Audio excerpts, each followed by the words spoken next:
longer the era of industry. We're in a technological era, fundamentally. The fascists, they have the resources, but we have imagination. We are making the tools to take back our sovereignty. When we make a giant fuck you to the system, it's breaking that stranglehold on the tools of power that's used against us.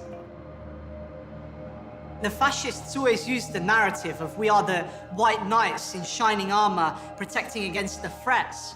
We come here and we move out the dark with pure whiteness. That's a false narrative because there is corruption in those castles. The real base of power lies with us. We are the darkness.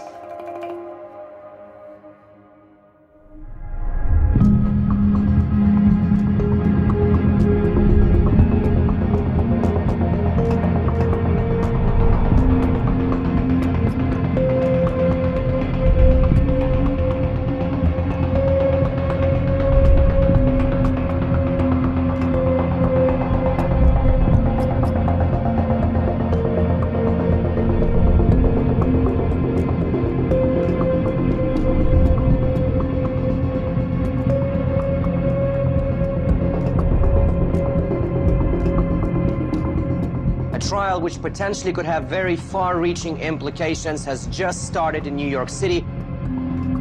Jury will decide a case that could impact the future of internet privacy. Thousands of drugs came through the black website called Silk Road.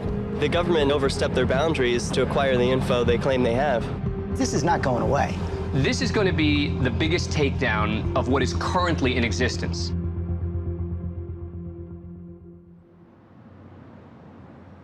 On January 13th, 2015, a criminal trial began for the accused leader of the Silk Road, a black market in an area of the internet known as the Deep Web.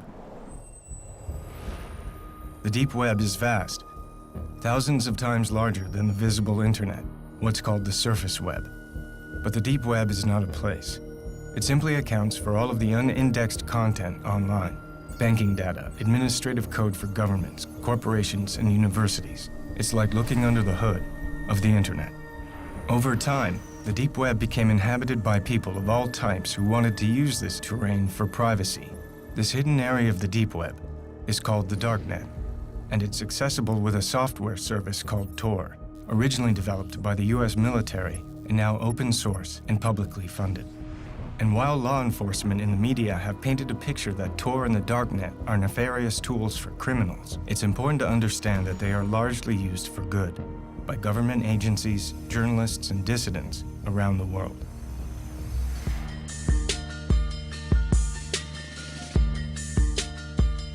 In the summer of 2011, an ad for the Silk Road appeared on the Darknet. The Silk Road was an underground exchange for any type of goods, but mostly it was used for drugs. There have always been drug markets online, but none with the scale, sophistication, and ease of use as the Silk Road. It would not remain underground for long. Hundreds of thousands of users use the impossible-to-trace website, which sells drugs, forged documents, and even hitmen. It's called the Silk Road. Just look at some of the 13,000 items offered through that underground site. Ultra-clean cocaine, clean and real LSD, high-grade MDMA, also known as Molly, all with fast and free shipping. It generated roughly $1.2 billion in sales, with nearly 960,000 users, both buyers and sellers, in the US and more than a dozen other countries worldwide. YouTube videos like this one with 15,000 views tell anyone how to download an untraceable technology known as Tor that pulls data from thousands of computers worldwide to create this wide open marketplace. This hidden internet is underpinned by a virtual currency called Bitcoin. Bitcoins offer anonymized transactions which can be almost impossible for the police to trace. Heroin, opium, cannabis, ecstasy, psychedelics, stimulants, opioids, and here they are, suboxycodone and all of those, codeine, black tar heroin, you name it, they have it. They're all listed in the light of day. Unbelievable. The Silk Road's success was largely due to an innovative combination of Tor and Bitcoin. Bitcoin is a technology that uses cryptographic code to create digital currency. The sender transmits their Bitcoin code through a ledger called the blockchain to arrive at the recipient. Bitcoin is not perfectly anonymous, but if used carefully, it facilitates online purchases without revealing identity. Bitcoin was an ideal currency for the Silk Road because it allows for anonymity and is outside the control of banks and governments.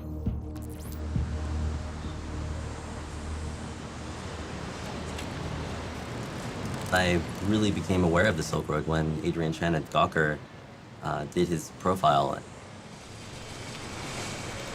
I think in a way, that story, as much as it documented the Silk Road, it created the Silk Road too. I mean, it drove so many people to the site. I think it probably was an order of magnitude increase in users on the Silk Road. So from that point on, that felt like I had missed the story, and I wanted the next big story on the Silk Road. But I was also just fascinated with the community that was, being created there. eBay doesn't have that kind of user community. This was like a really tight-knit movement of people. It was a fascinating thing just to lurk around in. It's a certifiable, one-stop shop for illegal drugs that represents the most brazen attempt to peddle drugs online that we have ever seen. It's more brazen than anything else by light years. I mean, they had a really big, target on their back, and they even had been taunting, to some extent, law enforcement and, the powers that be by doing this in the open. And that's actually part of what these marketplaces are about. It's not so much about selling drugs as much as it is to make a political statement of sorts, right? This shouldn't be prohibited. We're free to do what we want, and we have the technology to do it, so there. The news around the Silk Road came almost entirely from law enforcement and government officials with little insight from those who were behind the market itself. So the core architects and vendors of the Silk Road were sought out, using encryption keys to verify their identities and preserving their anonymity. This is the first time they have spoken publicly. The Silk Road forums were a better community than I've ever seen in real life. There were many threads that had great political and philosophical discussions.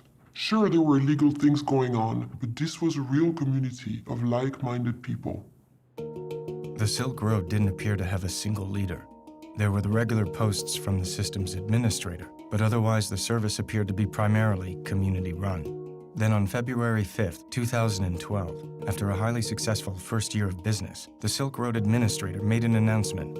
I need an identity separate from the site and the enterprise of which I am now only a part. I need a name. Drumroll, please. My new name is Dread Pirate Roberts. You're the Dread Pirate Roberts, admit it. With pride. The Dread Pirate Roberts was cribbed from the mythical character from the novel and film The Princess Bride, and the choice was no accident. In the original story by William Goldman, the Dread Pirate Roberts was a nom de guerre handed down from user to user and passed along eternally. The man I inherited from was not the real Dread Pirate Roberts either. The real Roberts has been retired 15 years, and I have been Roberts ever since. I shall retire and hand the name over to someone else.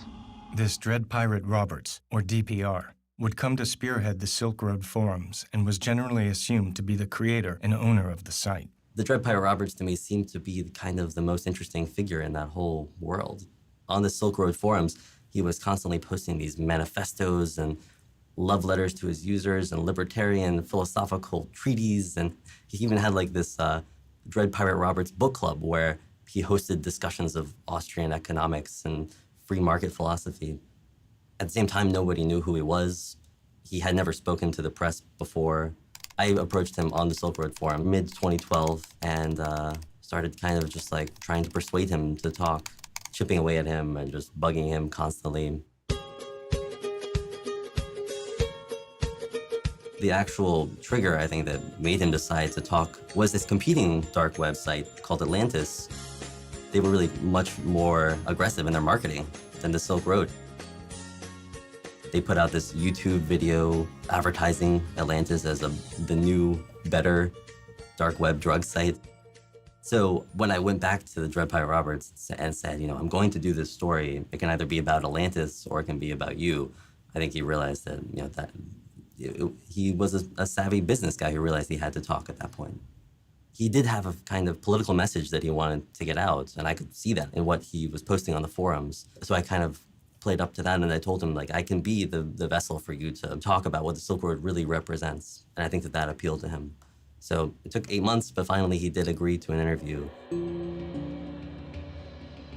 Of course, he didn't tell me anything about himself, where he lives, you know, his age, identity, anything that could be remotely identifying. I didn't start the Silk Road. My predecessor did.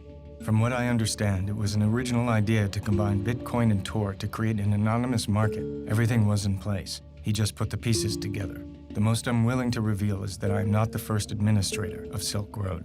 He was incredibly secretive, of course, about the inner workings of the Silk Road and, you know, his own identity, of course. I mean, he was hunted by every law enforcement agency that you can imagine. The management of Silk Road is a collaborative effort. It's not just me making sure Silk Road runs smoothly. More often than not, the best ideas come from the community itself. But he did tell me, like, some interesting things about how he viewed himself and and the way that the Silk Road works.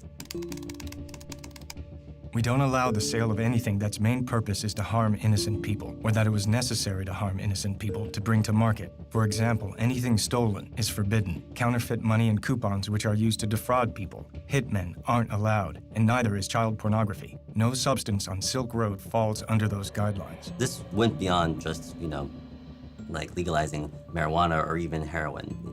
He wanted to see a new relationship between individuals and the government, where the government was, you know, basically hamstrung and couldn't control what people bought and sold. At its core, Silk Road is a way to get around regulation from the state. The state tries to control nearly every aspect of our lives, not just drug use. Anywhere they do that, there's an opportunity to live your life as you see fit, despite their efforts. I guess I shouldn't generally say this kind of thing, but I really liked the Dread Pirate Roberts that I interviewed. I thought he was, you know, a really super interesting guy with a really coherent philosophy. He came across to me as this kind of middle-aged, wise man figure, you know. But not everyone on Silk Road believed in libertarian philosophy. Bringing an end to the drug war was the agenda that truly united the community. The huge reason why DPR put the website up and allowed the market to begin with and took the risk was because there needed to be a violence reduction in purchasing drugs, because it's going to happen. And the reason it's going to happen is because of the war on drugs. The violence isn't just from the people buying and selling the drugs. The violence is from the police departments and the federal agents prosecuting this war. And not to mention the horrendous violence that we commit overseas on people. I mean, we're the biggest bully on the planet when it comes to drugs. The fact that more than 50% of this country has said, you know, to the DEA, you know, we don't want you prosecuting this war anymore. They need to demonize drugs. The war on drugs is, you know, all about fear, uncertainty, and doubt. I could see that the Silk Road wasn't just another cyber criminal scheme. This was a guy who saw himself as the leader of a movement. One thing I've learned playing Dread Pirate Roberts is that your actions are sure to please some and infuriate others. But we can't stay silent forever. We have an important message, and the time is ripe for the world to hear it. What we're doing isn't about scoring drugs or sticking it to the man. It's about standing up for our rights as human beings and refusing to submit when we've done no wrong. Silk Road is a vehicle for that message. All else is secondary. The Silk Road functioned because the Dread Pirate Roberts was trusted. At any point, he could have shut down the Silk Road and run away with everyone's bitcoins. We've seen that happen with a bunch of other dark web businesses, but he didn't. And I think people believed that he wouldn't because they felt that he was a true believer in this kind of radically libertarian, crypto-anarchic philosophy that, you know, goes back to the cypherpunks of the 1990s. 25 years ago in the Bay Area, a burgeoning group of mathematicians, crypto-anarchists, and hackers began to meet in each other's homes. This tight-knit group came to be casually known as the cypherpunks. These original members were not socially motivated, but more concerned with the hard math of cryptographic technology and the broader philosophy of anonymity, individual liberty, and privacy. The government has this clear policy of access to all plain text, meaning whatever you're saying, they want access to. If it's stored on your hard disk, they want access to it. If it goes over the wire, they want access to it. If you are proxying speech for someone else, they want to know who it is. The cypherpunks were instrumental in the growing movement towards privacy and anonymity online, and they would pioneer the way into the hidden corners of the internet. Maybe the big turning point for the cypherpunks, I think, was WikiLeaks and Julian Assange and Jacob Applebaum's idea of what it means to be a cypherpunk. You cannot trust a government to implement the policies that it says that it's implementing. And so we must provide the underlying tools, secret cryptographic codes that the government couldn't spy on to everyone, as a sort of use of force, in that a government, no matter how hard it tries, if the ciphers are good, cannot break into your communications directly. Force of authority is derived from violence. One must acknowledge with cryptography, no amount of violence will ever solve a math problem. Exactly. And this is the important key. It doesn't mean you can't be tortured. It doesn't mean that they can't try to bug your house or subvert it in some way, but it means if they find an encrypted message, it doesn't matter if they have the force of the authority behind everything that they do. They cannot solve that math problem. This movement is not about the destruction of law. It is about the construction of law. These are guys who want to create encryption tools that everybody can use. It's not just for the elite. It's trying to shift the way that the internet works, to provide secrecy and anonymity and privacy to everyone, it's a much more populist movement. There is a community of people in the security and cryptography space who want to live in a world where the government cannot record their emails, cannot listen to their telephone calls, cannot see who they're spending time with, and they're trying to build tools. They're trying to build protocols and services that can facilitate that kind of anonymous and private exchange of information. I actually think this all comes down to wanting to live a free life and the recognition, which really predates all technology, that an observed life is not a completely free life, that a zone of privacy is just a core human value. And the technology, to me, is just an incarnation of those basic human values. And I think that the people who are trying to build currencies that are free of tracking and government control and technologies that let you have a private conversation and those kinds of things are just people who are seeing that the technology can both enable and disable that space. There are more cypherpunks than ever before. They want to entirely cripple the government's ability to enforce law. They want cryptography to make the rules instead of law enforcement. Cody Wilson is a crypto-anarchist best known for developing the Liberator, a 3D printable gun that was downloaded 100,000 times in 2 days. When a group of baby boomers are told, okay, now 3D printers will print guns, they can do nothing but say, well, it's been nice living in the world I used to know. We want to question the very foundation, evacuate the very foundation that this order, moral, ethical, political, is founded. To see beyond good and evil and to allow something else to happen. This is where the figure of DPR is so interesting to me. Like, is he a liberal? Like, is he a Misesian like he says he is? Oh, he believes in libertarian market principles and, man against the state and all these principles of freedom and axioms of, or is he someone else like who I hope he is, or someone like I would try to hope to be, who was just looking for a way, a mechanism to help peek beyond good and evil a little bit? And is he more enthusiastic about what he's allowed to be opened up, the doors he's opening? Of course there will be a dark side to the dark web. And if we want to enable this true crypto-anarchic future, anyone who's working on that, I think, has to reckon with the fact that they are going to be enabling really nasty things along with this kind of information freedom revolution that they're taking part in. By August of 2012, business was booming. The Silk Road had become a thriving, anonymous, and unregulated black market. The internet being used in this way posed a major threat to the government, greater perhaps than selling drugs. Even as a law enforcement officer, I still wouldn't know where to go and buy crack on the streets or buy heroin, but I do know how to go online and find it. It's downloading some software, and next thing you know, you're there and you can purchase a service or drugs very easily. Since when does a teenager become obsessed with the daily mail delivery? Fidgeting and pacing made this Fisher's mom suspicious. So when her family's mail arrived, she grabbed it and found a cartoon DVD box addressed to her son with something extra. a package of white crystals. So she confronted her 14-year-old, and both their lives changed forever. I don't think anybody really cared in law enforcement until Senator Schumer went, oh my God, we got to do something about this. Today, I'm calling on the DEA and the Department of Justice to immediately shut this site down before more damage is done. Because if you think about what law enforcement at the federal level has to do to even start a case, I don't think this case would have been started if it wasn't for some political impetus by, a senator saying, we need to look into this.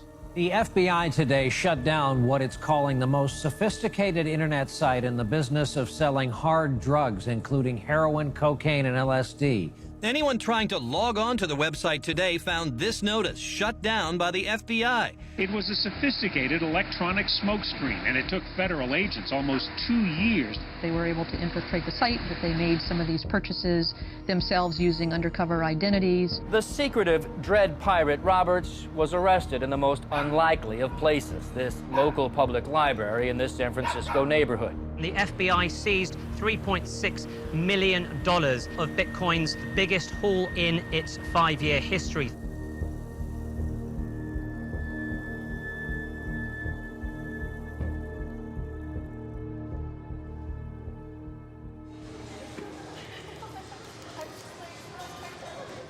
When the criminal complaint first appeared in October, it describes this 29-year-old kid named Ross Ulbricht. Not only do they say that he has run this billion-dollar-plus black market conspiracy, and they accuse him of drug trafficking and money laundering and somehow computer hacking charges as well, which is something that I had never associated with the Silk Road. But then also in this criminal complaint, there is outlined his plot to pay for the murders of a potential informant and a blackmailer. It seems at least one Silk Road user threatened to reveal the identities of thousands of others. So investigators say Ulbricht tried to execute a murder for hire on that user, offering $150,000 to a would-be hitman because, quote, "This kind of behavior is unforgivable to me, especially here on Silk Road. Anonymity is sacrosanct." It threw me for a loop. It was really not the Dread Pirate Roberts that I had ever imagined. This connection between Ross Ulbricht, who plenty of evidence suggests that he was involved in the Silk Road. They, after all, seized his laptop while he was logged in to the Silk Road. He was caught red-handed. But these two personalities, these two personas, do seem to be almost schizophrenic. It's so difficult to imagine that they are the same person.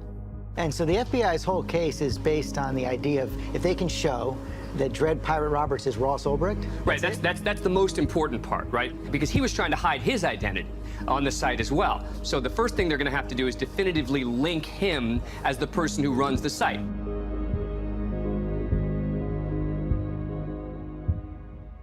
Oh man, it was yesterday, actually. I was on my computer and I was on Facebook, and there's this guy that I know, and he's very into like Bitcoin and cryptocurrencies and stuff like that. And he posts this article, and it says, Ross Ulbricht arrested. And I pull up Lynn's G-chat, and I'm like, what is going on? Like, why am I looking at Ross's picture, about being arrested? What is this? She says, we don't even know. We're leaving Costa Rica right now. I mean, they were on their way, but blew my mind. I mean, totally blew my mind. Ross William Ulbricht grew up in a suburb of Austin, the only son of Kirk and Lynn, with an older sister named Callie. It's a loving, tight-knit, middle-class family. The Ulbrichts earn their income from properties they built and rent on the Costa Rican coast. Ross was an avid outdoorsman, an Eagle Scout like his father, and displayed an early aptitude for math. Ross earned a full scholarship to the University of Texas at Dallas, studying physics. He graduated in 2006 and then won another full scholarship to Penn State to pursue a master's in material science and engineering. It was at Penn State that Ross began a deep interest in libertarianism, particularly the work of Ludwig von Mises and the Austrian School of Economics. Yet by 2009, having completed his master's, Ross seemed to be having a change of life plan, telling his mother he no longer had an interest in pursuing a career in science and instead wanted to become an entrepreneur. Ross moved back to Austin and opened his own used book company, Good Wagon, donating a portion of the proceeds to an inner-city youth program and to a prison literacy project. I remember him saying, when we had coffee the last time we saw each other, I remember him saying that he wished he had joined a fraternity in college. And I remember saying, well, that's surprising. You know, I didn't really understand that perspective. And I just remember him thinking, well, he focused a lot on his studies in school and maybe didn't create the social network that he was looking for in school. But as far as where we saw each other going, or where we saw ourselves going, I think we both had a strong desire to be in control of our destiny. You know, again, like when he started the book company, totally natural, not even something that I would have questioned, where there are a lot of people that would never start their own business. But for Ross, sure, you know, why not? But the business floundered, and Ross eventually shut it down. And if a post on his LinkedIn page was any indication, Ross had experienced a kind of epiphany on the next way forward. Albrecht wrote, "Now my goals have shifted. I want to use economic theory as a means to abolish the use of coercion and aggression amongst mankind. To that end, I am creating an economic simulation to give people a first-hand experience of what it would be like to live in a world without the systemic use of force." From this moment in late 2010, Ross became something of a free spirit, eventually leaving his parents' home in Austin to live with his sister Callie in Sydney, Australia, and then returning briefly to Austin. Throughout this period, as far as his family knew, Ross's means of employment was working on freelance projects in computer finance. I am Renee Pinnell, age 29. Today is December 6th, 2012, and we are in the Jewish Contemporary Art Museum, and relationship to partner is best friend. So Ross, how did you come to live in San Francisco? You twisted my arm until I said, fine, I'll come. I get a phone call from Renee. "Ross, call me up. I got an opportunity for you." I'm like, okay. And he's like, "Yeah, I'm doing this startup here in San Francisco. I want you to be a part of it." The more I thought about it, and the more he laid out the pros and cons, the more it all just seemed like cosmic and the right thing to do. So, yeah, I bought my ticket, and 2 weeks later, I showed up at his doorstep. As Ross Albrecht was making his way from Australia to Austin, and eventually to San Francisco, the Silk Road was online and growing steadily. So naturally, it sparked the attention of federal law enforcement, and specifically the wing of the DHS, called Homeland Security Investigations, housed in the old Customs House in Baltimore, Maryland. You have postal inspectors in Seattle and Customs and Border Protection intercepting mail shipments coming from overseas, full of drugs, full of currency. And one thing that happens is they all lead back to the Silk Road. And you have a number of independent investigations sort of cropping up around the same time frame, following different leads, but all leading back to the same place. At the same time, the New York Cybercrime Division of the FBI began their own investigation, headed by Agent Chris Tarbell. And there were people essentially online 24/7 as part of the team that was monitoring and gathering even just a little bits of evidence. Informants were activated. The site was crawling with law enforcement posing as vendors and buyers from the very beginning of Silk Road's existence. In early 2012, HSI partnered with Tarbell's FBI investigators as well as the DEA to mount an undercover operation called Marco Polo with the intention of penetrating the inner sanctum of the Silk Road. I had a package seized from China in January 2012 and thought nothing of it. I kept business as usual, which was a stupid move. Fast forward to June 28, 2012, I was raided by ATF, DEA, Secret Service, local police department, and even a postal inspector. I was not detained. Rather, I was held in a van outside for what they call investigative detention. They kept me out of jail. I was never booked or charged because my seized computers were more useful to them if I was not behind bars. I'm also assuming they did this with a number of Silk Road vendors to get a sort of organized crime ring of their own. The operation gained traction when an undercover agent using the vendor name of Knob was allegedly able to establish direct communication with the Dread Pirate Roberts, which would lead to a shocking turn of events. Knob complained to DPR about the small fry nature of most deals on the Silk Road. It really isn't worth it to do below 10 kilos, the agent wrote. DPR offered to help find a buyer for Knob and allegedly turned to one of his most trusted partners, known only as Chronic Pain, to put the deal together. Chronic Pain had been one of the core administrators of the Silk Road from the beginning, a frequent contributor to the forums who shared the Silk Road vision for reducing harm in the drug trade. But these halcyon days were about to end. In order to facilitate this drug deal, Chronic Pain gave the informant his home address. Federal agents immediately apprehended Chronic Pain at his Salt Lake City home and were surprised to discover that this 47-year-old family man named Curtis Clark Green was a darknet criminal. At some point, they're going to catch one of those people. And what do you do in a typical drug case? You roll that person over as a cooperating witness. And in this case, one of them, they got really lucky. And he was an administrator on the system. Green had access to other Silk Road's users' accounts and financial records, including Dread Pirate Roberts. I have to assume he will sing, DPR wrote to Knob, the undercover agent. I'd like him beat up.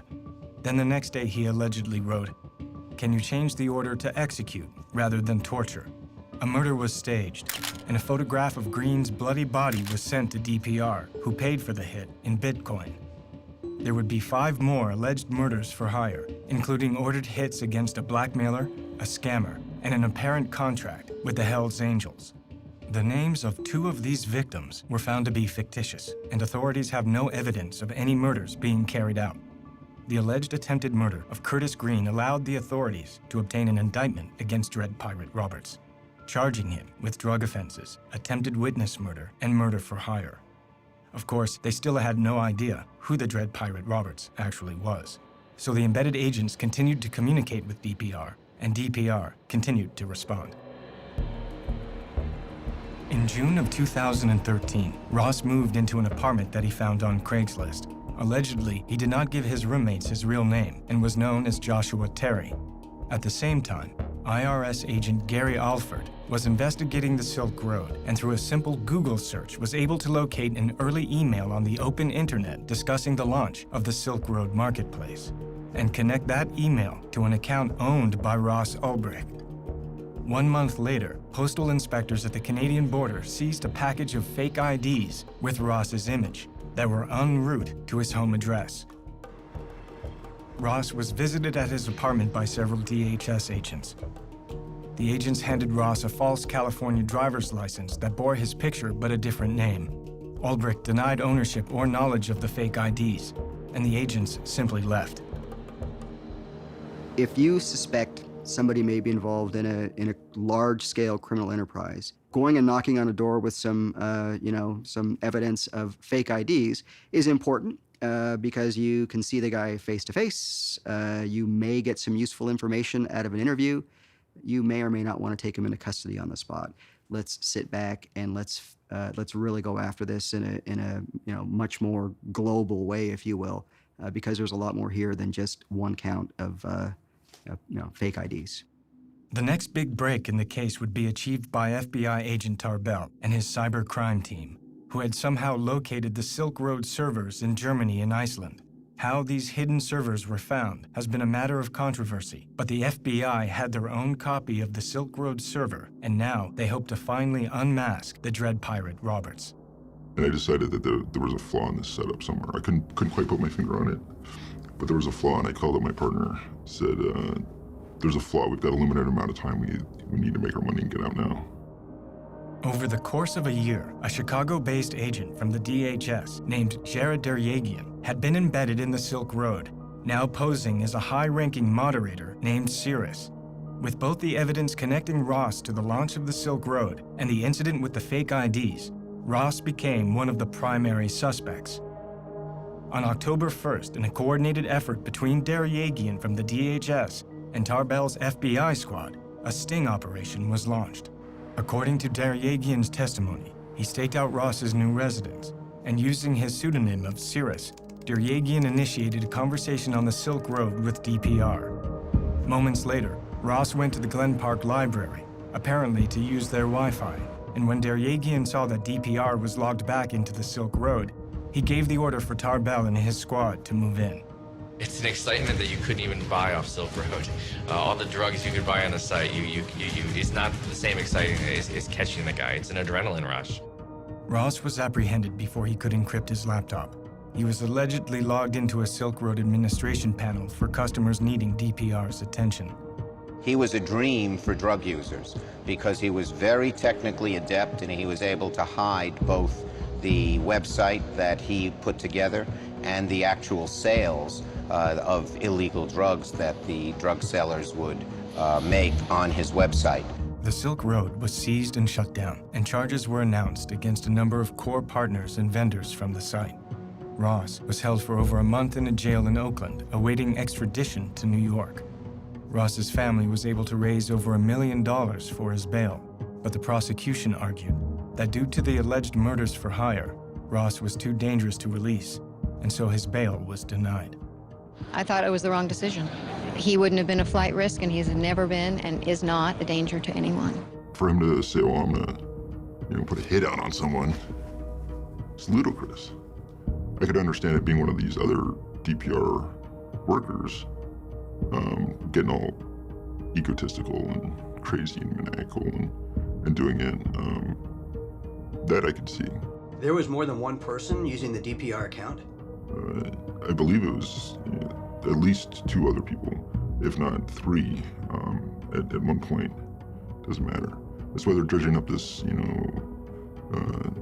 hit, contract, baloney. But, because of the involvement of the senator and all that other shit, they're gonna cook them. The data seized from the Silk Road servers included all internal private messages, which revealed that many people collectively ran the site. One vendor with the username Variety Jones was active from the beginning of the Silk Road. Jones gave many of the orders for running the Silk Road, even instructing the systems administrator to create the Dread Pirate Roberts persona. But Ross Ulbricht remained the primary focus of the investigation. Ross has been incarcerated for over a year in the Metropolitan Detention Center in Brooklyn, awaiting trial. 6 weeks of that time was in solitary confinement. Ross pled not guilty and denied being the Dread Pirate Roberts. His trial was set for November 10th, 2014 in New York City. If convicted, Ross faces a minimum sentence of 30 years with a maximum sentence of life in prison. You taking a video? Mm-hmm.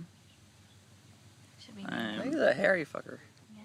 These big guys are generally not too, I would let him off somewhere. Where is he?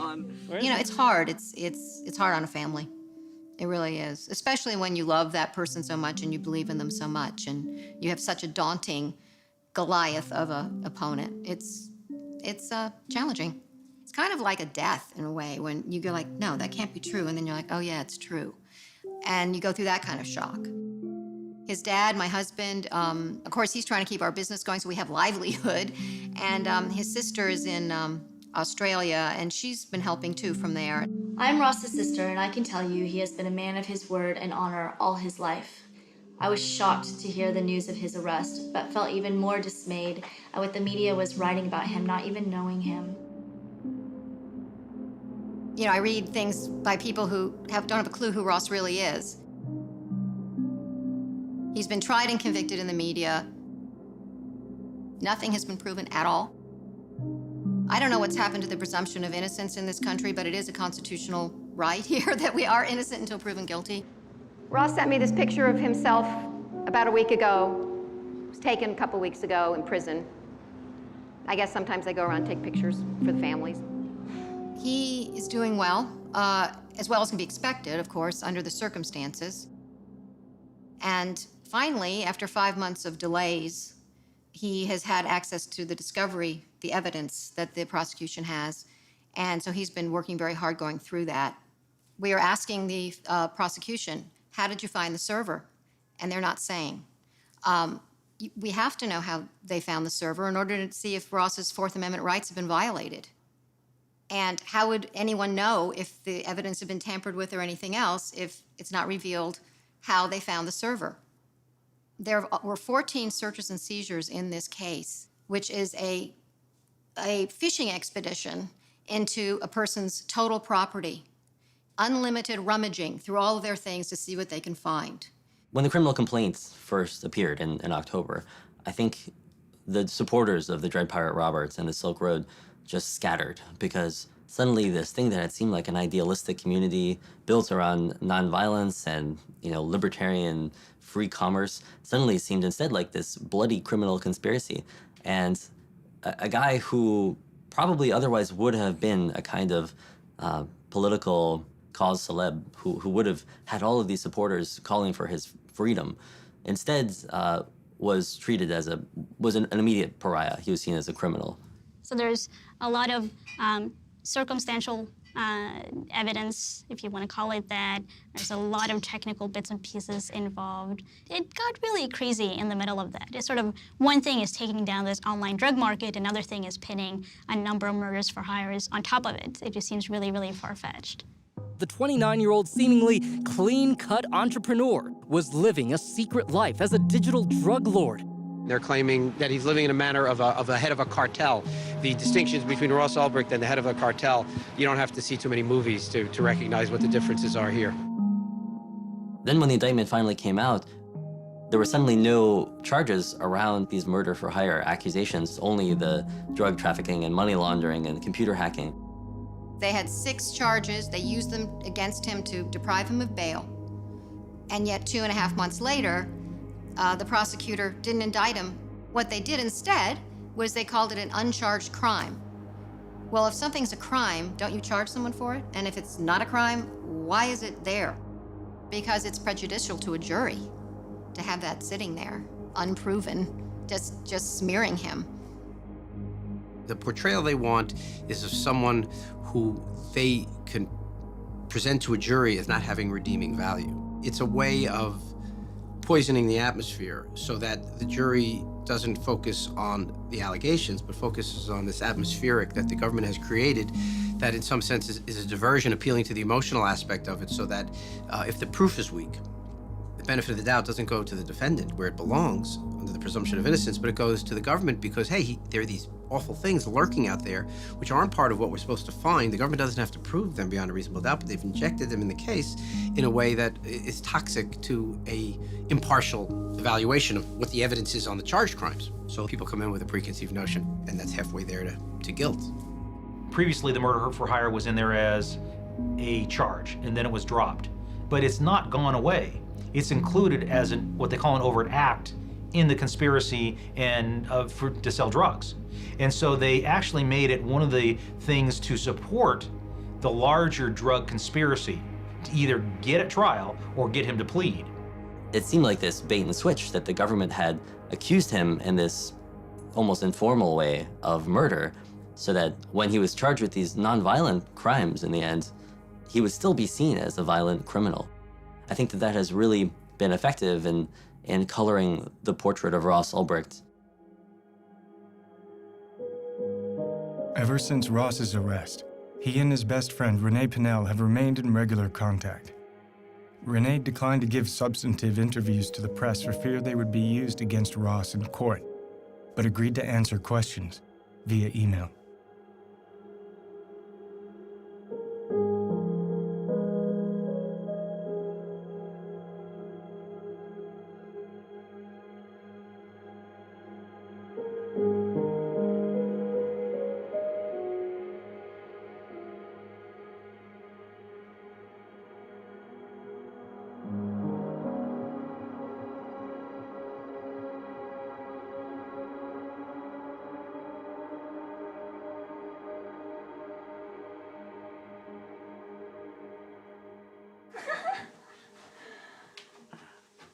I'm a little teapot, short and stout. Here is my handle, here is my spout. When I hear a steamboat, hear me shout. Tip me over and pour me Yay! Because of the severity of the charges, Ross was not able to grant an interview from prison, which left only a scattering of his personal photographs and movies. But from the exhaustive discussions with friends and family, and the public knowledge of Ross's trajectory, from physics and engineering major to running a small homespun bookselling company, it was difficult to understand how he could possibly have been the sole mastermind of the Silk Road, a vast and complex internet service with over 1 million users worldwide. Ross was certainly bright and studious with a deep interest in libertarian economic theory, which clearly echoed the mandate and philosophy of many of the posts of the Dread Pirate Roberts. But he had no experience whatsoever in computer coding or scaling large internet companies. So how did Ross connect to what little is truly known about the Dread Pirate Roberts? DPR was motivated by a pacifistic philosophy and an agenda of creating victimless exchange and reduced harm in the drug trade. This ethos would be embraced by the chief architects and vendors of the Silk Road and reverberate through the entire community. There were quite a few people that I didn't sell to, just because I could tell that they were obviously, not mature enough to handle using these drugs and didn't know enough. It was like, go read first, go figure it out, then come back to me and I'll sell you some. But I'm not gonna pop your cherry and kill you, potentially. But heroin in particular, I was very careful about who I sold it to because it was not stepped on. It was the best heroin on Silk Road. The Silk Road appeared to be a successful experiment in creating a pacifistic community, overseen by a figurehead with a deep-rooted ideology. But these core ideals of the Dread Pirate Roberts were completely at odds with the murder-for-hire allegations. Did DPR become corrupted and turn his back on the mandate of nonviolence and harm reduction? Were there other people using the DPR account who were responsible for these actions? Or was there some other truth behind these alleged murder hits that produced no victims?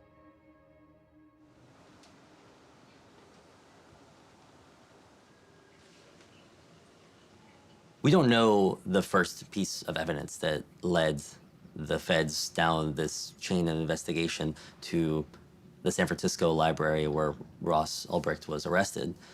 All we know is that at some point they located the Silk Road servers in a data center in Iceland and imaged them. They copied all the data off of them and seized them.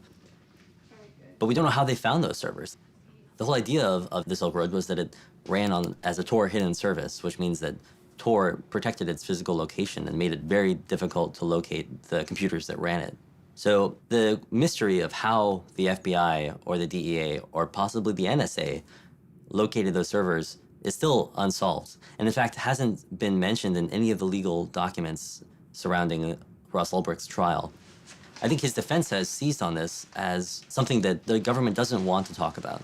And if that's the case, then it does raise these Fourth Amendment issues of can the government use essentially hacking techniques to dig up evidence on a criminal suspect? And if so, what kinds of warrant do they need? If, in fact, there was some kind of violation of the Fourth Amendment in that initial part of the investigation that really was the first clue that led them down this entire chain to the arrest of Ross Ulbricht, it could be a giant problem for the prosecution that then taints every other piece of evidence that they found subsequently.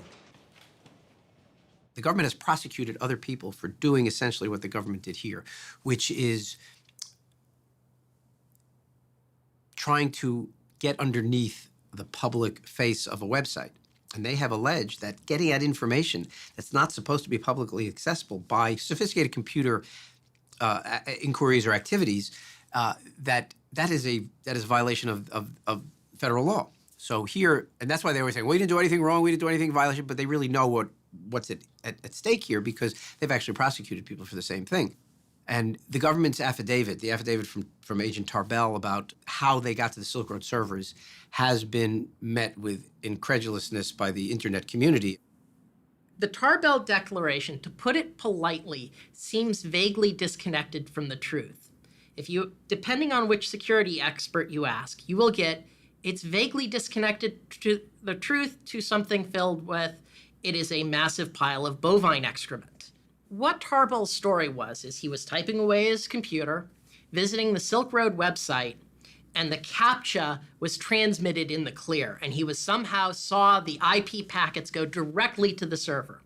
And so he then connects to that server and gets the CAPTCHA. Game over, they found the back-end server. Unfortunately, this was playing fast and loose with the truth, because the logs provided to the defense show that what Tarbell found was not the CAPTCHA image, but instead a PHP MyAdmin page. The server was running some stuff over the clear, but not the CAPTCHA. So Tarbell's story doesn't mesh with the FBI's own evidence. They hacked his servers, and with that access could essentially do whatever they wanted, given just the institutional pressure to take this thing down. It's naive to think that they didn't. Of course it's on the table that this is how they discovered him. I mean, he was dealing with Tor. He was dealing with all these technologies, which we know are the subject of NSA investigation, as revealed by Edward Snowden. It's at least reasonable to assume that there's been this kind of parallel construction or interference, or like not playing by the rules that the state deals out for you to play with. But then again, we all know that it deals the cards. It runs the game anyway. It's naive to think that this wasn't an available option. The issue is whether the agent could have done what he said he did. The theory that's been brought forward in the testimony by the individual agents that did it, they were able to manipulate part of the server to cough up an address that shouldn't have been given up. And that address came back to Iceland, and that server there was hosting the Silk Road hidden service. I think we're not going to know till we go to trial, and we may never know for sure. There's always this balance of trying to be forward-leaning in your investigative techniques and making sure that you don't trample on rights at the same time. You want to stay well within the bounds of your legal authority, because if you step over the line, the evidence is going to be tossed. It's not going to be admissible in court, and you may wind up jeopardizing the outcome of an entire investigation. And so I think what agencies will try and do is they'll want to step right up to the line, maybe get a little bit of chalk on their toes, but don't step over it. Ross's lawyer made a motion to dismiss the case based on the disputed seizure of the Silk Road servers, arguing that admitting this material not only violates his client's Fourth Amendment rights, but would set a dangerous precedent for the rights to privacy of all citizens. The judge, Catherine Forrest, sided with the prosecution, stating that the Tarbell Declaration was acceptable, and the motion was denied.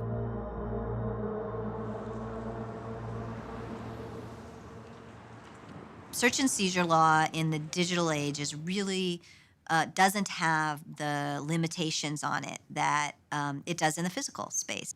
And we see it not only in the search and seizure laws, like what is the standard upon which they can come and grab your computer?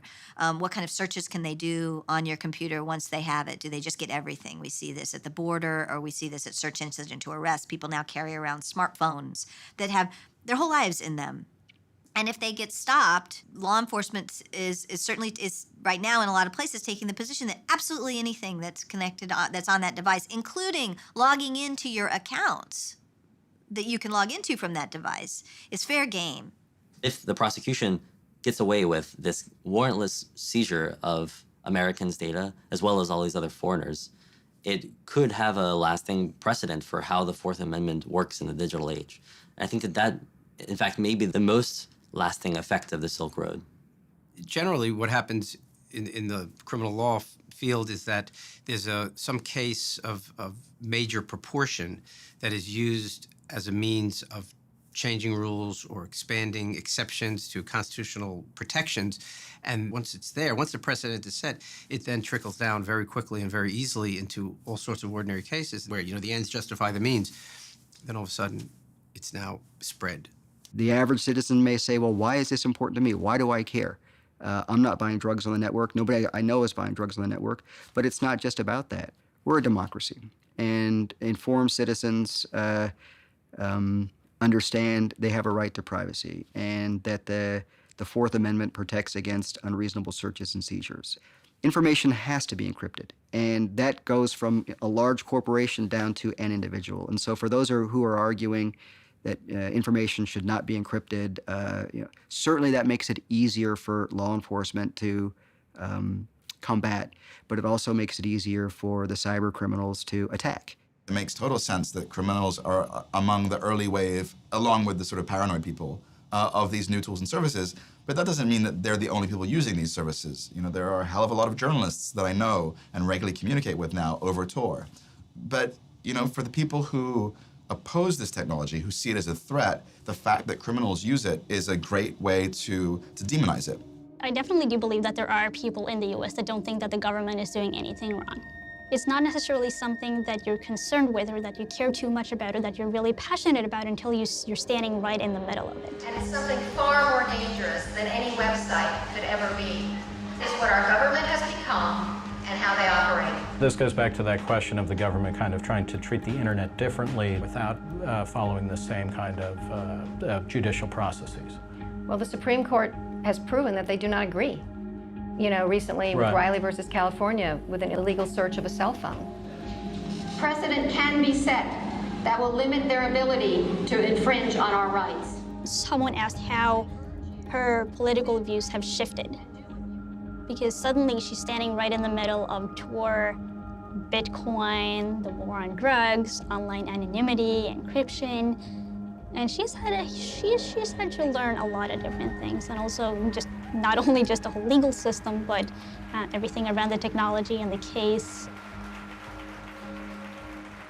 After over a year in prison, Ross delayed the trial 2 months, stating that important discovery evidence he needed to examine had only just been delivered to him by the prosecution. The FBI shut down what it calls the most sophisticated and extensive criminal marketplace on the internet, but it may be finding new life. The arrest of Ross Ulbricht and closure of the Silk Road did nothing to hamper drug sales on the darknet. Many new markets immediately appeared, including a relaunch of the Silk Road itself, also run by someone calling themselves the Dread Pirate Roberts. And like its predecessor, the Second Silk Road also claimed a mandate of reducing violence and harm in drug transactions. The Dread Pirate tweets, "Silk Road, while under my watch, will never harm a soul. If we did, then we are no better than the thugs on the street." The new Dread Pirate Roberts told me that he knows he can't be around forever, and when he's gone, he's confident someone else will step up and fill the void. You could take down the man, but you can't take down the idea. By this time, statistics appeared claiming the first Silk Road had succeeded in its mission of reducing violence in the drug trade.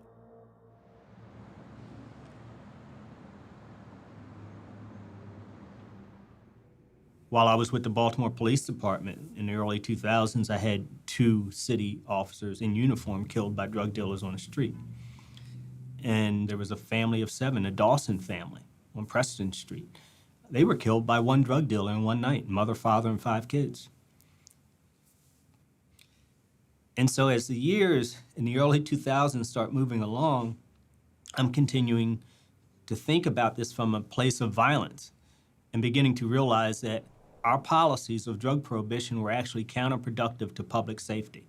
The one thing that I signed on for to improve, to better public safety in our neighborhoods, was making it worse. And I found a large number of police officers and judges and criminal prosecutors and DEA agents and FBI who think the same way. If Baltimore moved from street corners to online services, oh my God, you know how many fewer shootings we would have every year, which equate to fewer homicides? Number one, it removes the buyer from the back alleys and from the street corners and from those dangerous places of dealing with the seller. Buying it over the internet where it's delivered to you removes you from that scenario. One of the interesting things that having an online market does is that it makes sellers much more accountable to buyers. And one of the really interesting innovations is the whole review system, where buyers can review the sellers and the items that they bought from these on these marketplaces. And what that does is it makes sellers more accountable, and it gives buyers a way to assess both the quality, the purity, and the potency of the drugs they're getting. It makes these transactions much more safe for the buyers. But we're shutting them down, attempting to shut them down, because we will never shut them down. We've been at this drug war now for over 4 decades. And what has happened since then? At the beginning, it was just the cartels and organized crime making a ton of money. Today, they make globally $322 billion off of this industry. Corporate America is also now in the game. Private prisons, okay, Corrections Corporation of America. About a year ago, they gave out $675 million in dividends to their shareholders. Drug testing companies, it's now become a multi-billion-dollar industry. And who gets tested? Those who are in prison or under the control of our criminal justice programs on parole and probation. So corporate America's making a lot of money. What about law enforcement? Law enforcement's making a ton of money. The government's 1033 program, where we get armored vehicles and machine guns and whatever we want of the surplus military equipment, that's because of the drug war.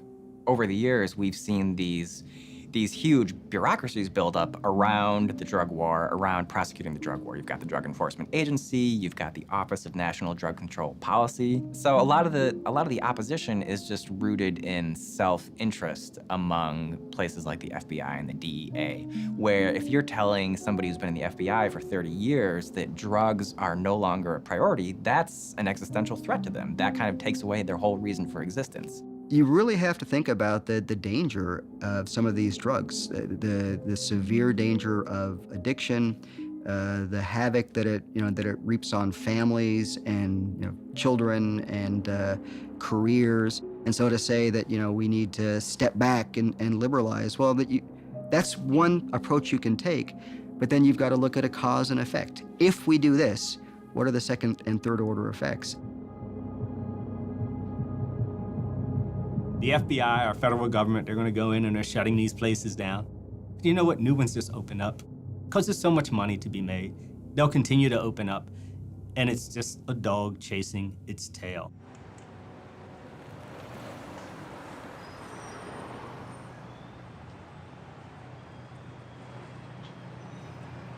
We're a team, and we've been working on this thing together right from the start. The way it's affected me is in some ways very much the same as affects Lynn, but I don't have to go out there and talk to reporters. And we kind of set it up that way. It's hard enough having your loved one in prison, but then the whole media thing it definitely adds a pressure. I've known for a long time that the media wasn't reporting the whole story, that it was skewed. I see what Lynn and I are doing as a pushback to that. Ross has been in there a year, and he's avoided all violence, even though it's been around him. That has matured him, for sure. The fact that he's come out of this unscathed so far speaks volumes. He seems serious. There's a lot at stake. He's feeling good that we got the extension. He had this mountain of stuff to go through, and I felt like it was running out the clock. And now they have that extra 2 months has been essential, is the word he used. And so I think he feels that he's much more prepared and ready. Yeah, he says he's ready for trial. He's ready to go in there and win. I have also matured in this last year, matured in my thinking about ethics, politics. When I became more and more aware of what the drug war was doing, the tragedy, so many people have been victimized by the drug war. It's a giant mess, and it's a story that needs telling. And we've got a pulpit, in a way, to tell it from.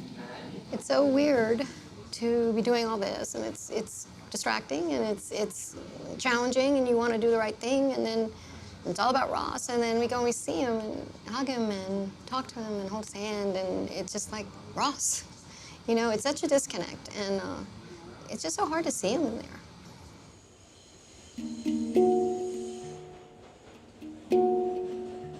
Being in the prison visiting, it's a very emotional experience because there are all these families there, and they get to see their loved one 1 hour a week.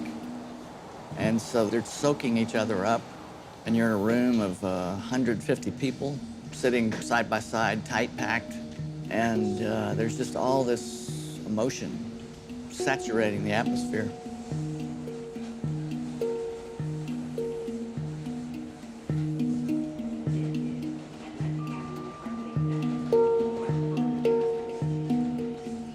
The prisoners have segregated themselves. But as loved ones coming to visit, there's no sense of segregation, race at all. We're just 150 people whose hearts are breaking.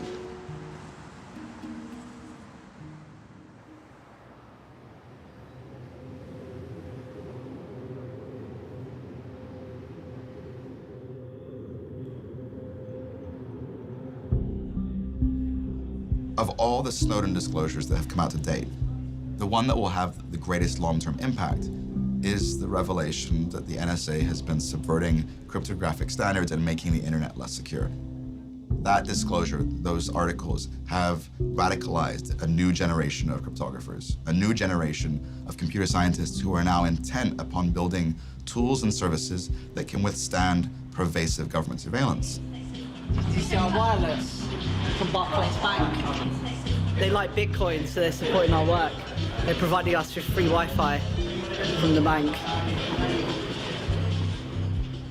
In the fall of 2014, as Ross was preparing for his trial, a group of hackers, programmers, and activists met in a squat in the center of London. This gathering represented the next wave of the darknet, developing new and evolved cryptographic tools that would not be so easily shut down. Open source is incredibly powerful. Open source is responsible for WikiLeaks, Wikipedia, Linux, which runs all of our infrastructure, for Firefox, for BitTorrent, for Bitcoin, for all of these, for encryption, for all of these real uses of tech, not the yuppie Angry Birds or silly apps that these people make, you know? Open source is also an example of how we can organize economically, an example for the future. To build the products we need without needing proprietary industry, without needing the points of control, without needing masters and slaves and babysitters. It's not enough to build privacy-preserving tools. It's not enough to write revolutionary research papers and design amazing cryptographic primitives. You have to get them into the hands of the users. And I think in the future, what you'll find is that tools like Tor, tools like OTR, like PGP, like Bitcoin, will be built into the services and applications that you use, and you won't know they're there. We want to empower the individual, protect the small guy. We have a mistrust of central authority. We believe in freedom of information. First of all, we had the centralized drug marketplace, Silk Road. The governments went and shut that down, and then upsprouted dozens of different centralized drug markets, and in a game of whack-a-mole, they shut down one and now there's dozens. And now we're entering the realm of decentralized drug markets with no central operator, no central point of control. What are they gonna do? They're gonna continue to do these kinds of things. And even if it's a distributed network, peer-to-peer is worked continuously by the state and local law enforcement agencies, and they arrest people every week. On November 6, 2014, law enforcement agencies around the world launched a coordinated effort called Operation Anonymous, seizing hundreds of darknet sites, including the relaunch of the Silk Road. Bruce Schneier, the cryptographer, once said to me, in this cat and mouse game, the mice will win in the end, but the cats will be well fed. I think that that's the way to see it, that this game is going to continue forever. They're always reacting to us. And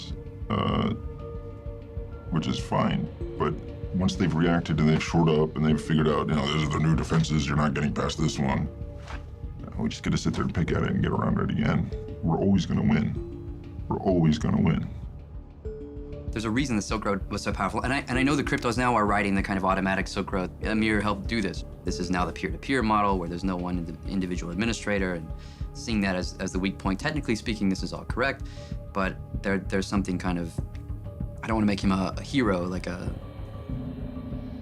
want to say that he's a hero, but DPR recognized what was at stake, and he was willing to do the things that most of the libertarians weren't willing to do because he was serious about, I think, what the Silk Road meant. 3 weeks before the trial, the issue of the murders for hire suddenly resurfaced. The prosecution announced that due to these allegations, they would not allow Ross's defense to know the identities of their witnesses. The defense responded that using these uncharged crimes in this manner was prejudicial.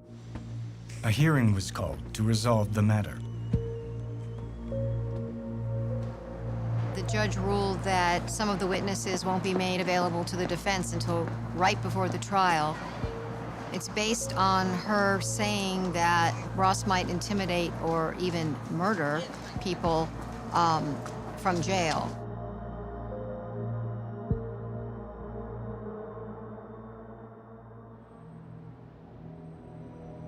when all this first happened, I said, well, it would still have been necessary to say that, well, this man's a murderer and he was only out for his own gain, and he had casual, what do you call it, a callous disregard for human life.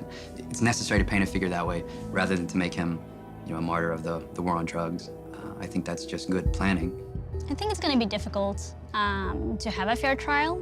If you are innocent until proven guilty, then with all the evidence and all the stories that have been written, I think it's going to be really difficult to find people who are not influenced by any of this at all going into it.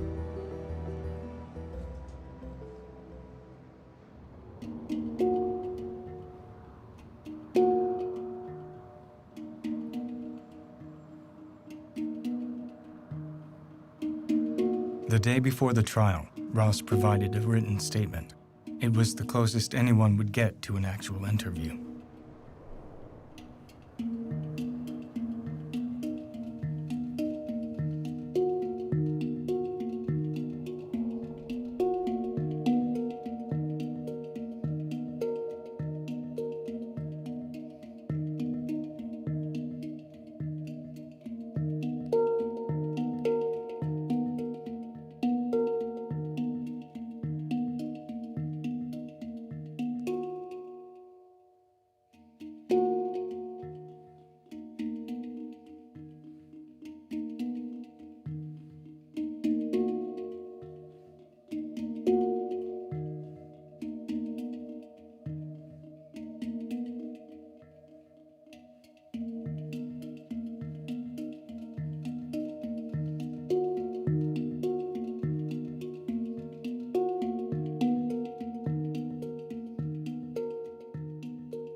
Ross Ulbricht went on trial today. The jury will decide a case that could impact the future of internet privacy. Good evening to you. Opening arguments taking place today, and the first witness took the stand and actually just got off a few minutes ago. A Homeland Security investigation special agent who testified saying thousands of envelopes of drugs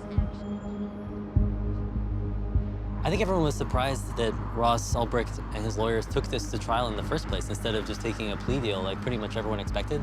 And today we saw why, which is that they've actually got a pretty compelling alternate narrative of how this whole case is played out. The story that Draytel is telling, that Ross did create the Silk Road, which is an amazing admission to begin with, and that the real operator of the Silk Road, the Dread Pirate Roberts, framed him. It's a kind of theory that I'd never heard posed before, that instead of Ross being the Dread Pirate Roberts, he was framed by him. But in many ways, it's something I should have expected because it's what the Dread Pirate Roberts told me when I interviewed him in July of 2013, that he didn't create the Silk Road, that he had inherited it from its creator, kind of like a business acquisition. The FBI has told me that that was Ross Ulbricht lying to me. If it is a lie, it would require just a lot of foresight and planning, kind of like an amazing game of chess or something.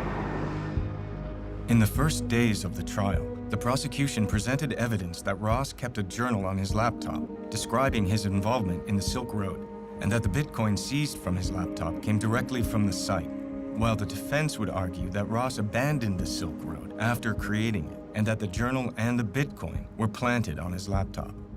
Andy, you interviewed Dread Pirate Roberts. What's the evidence connecting Dread Pirate Roberts to Ulbricht directly? Well, in the first couple of weeks of this trial, which is ongoing now, we've seen that the prosecution has a very strong case.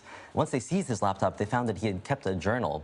If this is in fact Ulbricht's journal, his defense claims it's not, right. He documented the administration of this site for years. He has a logbook of daily activities. So this is a really tight case. It's going to be very difficult for Ulbricht to squeeze out of it. Underneath in the deep web, we have an area where this young man, according to the government, has made a decision that he's going to run an illegal drug empire. And we need to stop you. Swift and certain prosecution and ultimate certain punishment. As the trial continued, Draytel planned to reveal the government's own evidence showed they suspected multiple people of running the Silk Road. During his cross-examination of DHS agent Deryagian, Draytel was able to expose that the agent had long suspected another person to be the Dread Pirate Roberts, going so far as to seek a warrant for this suspect. The prosecution protested this entire line of questioning on the grounds that it was hearsay.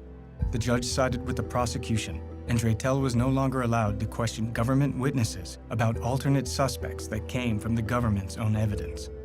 When the time came for Draytel to begin his defense, he intended to use expert witnesses to explain that the complex technology behind encryption and cryptocurrency made it difficult to prove that the journal and the Bitcoin belonged to Ross. The prosecution objected to these witnesses, claiming they should have been made known earlier in the trial, and they were not necessary for the jury's understanding of the case. Once again, the judge sided with the prosecution, stating that this case did not require specialized knowledge. Without expert witnesses, and unable to pursue the government's own evidence of an alternate DPR, Draytel's entire defense was effectively blocked. The trial ended abruptly the next day.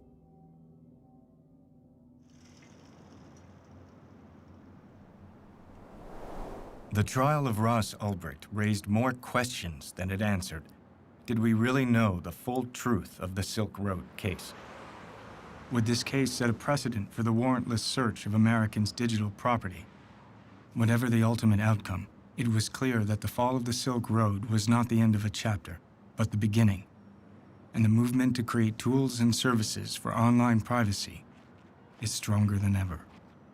The trial of Silk Road mastermind Ross Ulbricht concluded when the jury found him guilty on 7 different counts. It included 3 drug charges, as well as computer hacking, money laundering, and even a kingpin charge of continuing a criminal enterprise.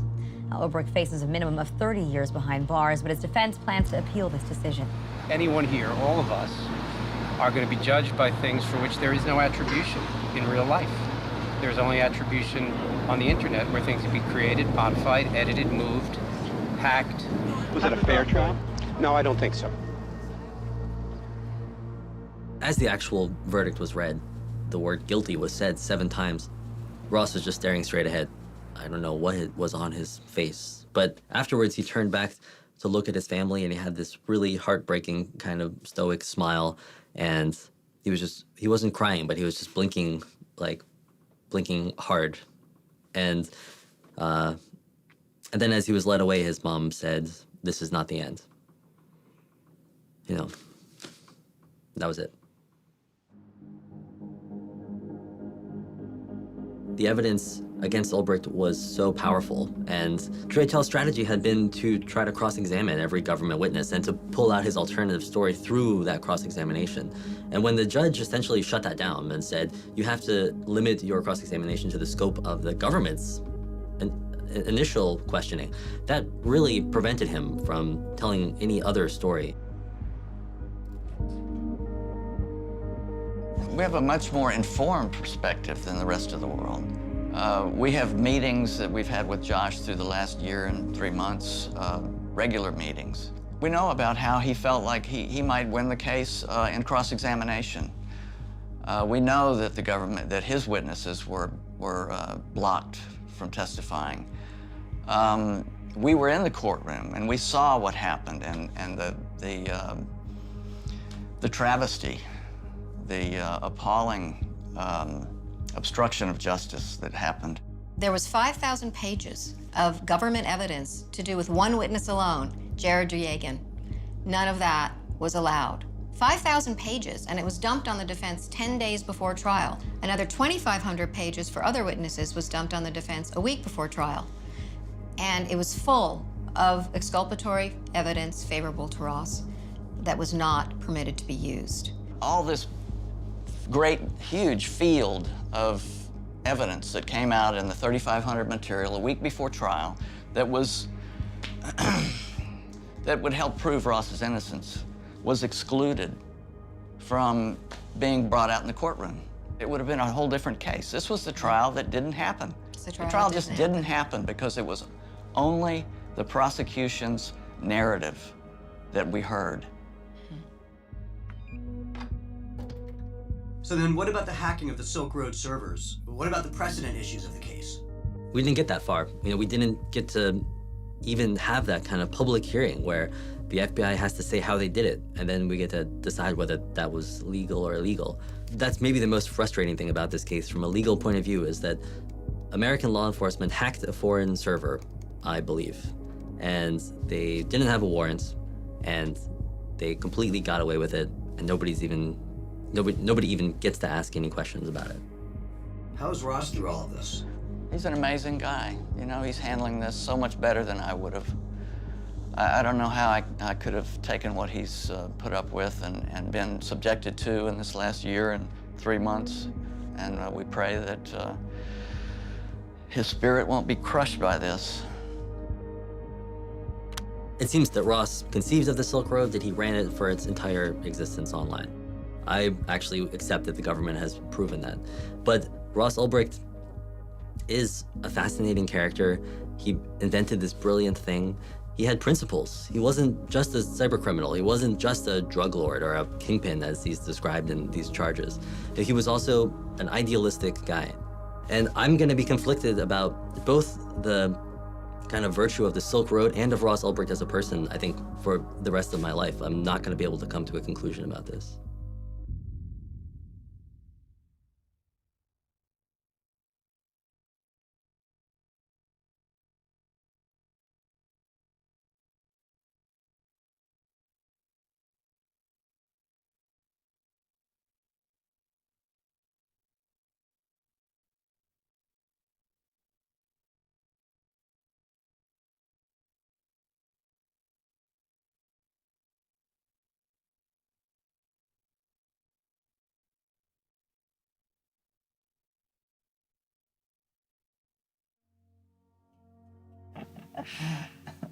I don't know. You got any more questions, or should we wrap it up? Yeah, future outlook. What are you gonna do over the next 5 years? Like one sentence. I'm gonna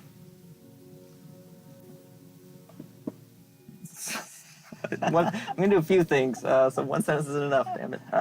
But pretty sure I want to start a family in the next 5 years. Nice. Okay. And just make more friends and close people I love. Yeah, I want to focus on being more connected to people. Very good. And 20 years. 20 years. I want to have had a substantial positive impact on the future of humanity by that time. You think you're gonna live forever? I think it's a possibility. I honestly do. I think I might live forever in some form by that time. I mean, technology is changing so fast. Yeah. Cool. I hope I'm there. Sweet. Someday we could be a shining beacon of hope for the oppressed people of the world, just as so many oppressed and violated souls have found refuge here already. Will it happen overnight? No. Will it happen in a lifetime? I don't know. Is it worth fighting for until my last breath? Of course. Once you've seen what's possible, how can you do otherwise?